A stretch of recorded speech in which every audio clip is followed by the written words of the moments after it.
আসসালামু আলাইকুম রহমতুল্লাহ। আলহামদুলিল্লাহ, আজকে অনেকদিন পরে মসজিদে আসলাম। পারিবারিক মসজিদ, কবরস্থান। আল্লাহ পাক এই মসজিদকে কিয়ামতের আগ পর্যন্ত দিনের মার্কাজ হিসেবে কবুল করেন।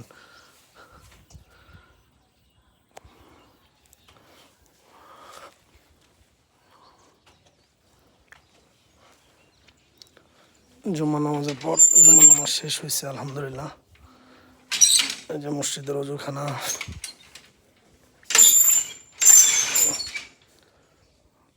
মসজিদের ইস্তেঞ্জাখানা। মুসল্লিদের কষ্টের জন্য যে গরম পানি গিজার আছে, শীতে যাতে সুন্দরভাবে উজু করতে পারে, কষ্ট না হয়।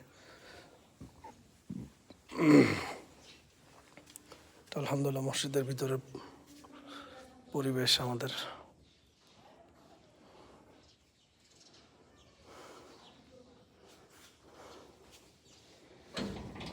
মসজিদের ভিতরের পরিবেশ।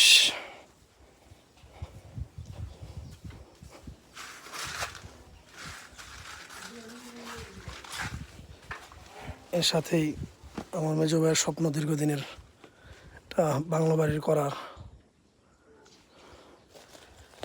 এটা হচ্ছে সেই বিসমিল্লাহ কুটির, কাজ চলমান আছে ইনশাআল্লাহ। এখানে গাছগাছালি আছে মাশাআল্লাহ। এটা গেট হবে, গেট আছে আর কি, কাজ শেষ হলে গেট খুলে দেওয়া হবে। এই যে আলহামদুলিল্লাহ ডালিম গাছ, এই যে মাশাআল্লাহ অনেক বড় ডালিম ধরছে, যে বড় বড় ডালিম, অনেকগুলো ফল ধরছে মাশাআল্লাহ, অনেক ফল আছে। মসজিদ প্লাস বাসার সেটা আরেকটা গলি। এখন আমরা যাচ্ছি আমাদের পারিবারিক যে কবরস্থান আছে, এই যে কবরস্থান,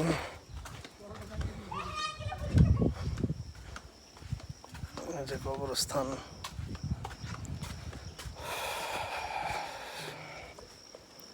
পারিবারিক কবরস্থান। আমার শ্রদ্ধেয় বড় ভাই হাবিবুর রহমান মকবুল এখানে শায়িত আছেন। এই যে তার কবর। আল্লাহ পাক ভাইয়ের ভুল ত্রুটি ক্ষমা করে তাকে জান্নাতে উচ্চ মাকাম দান করেন।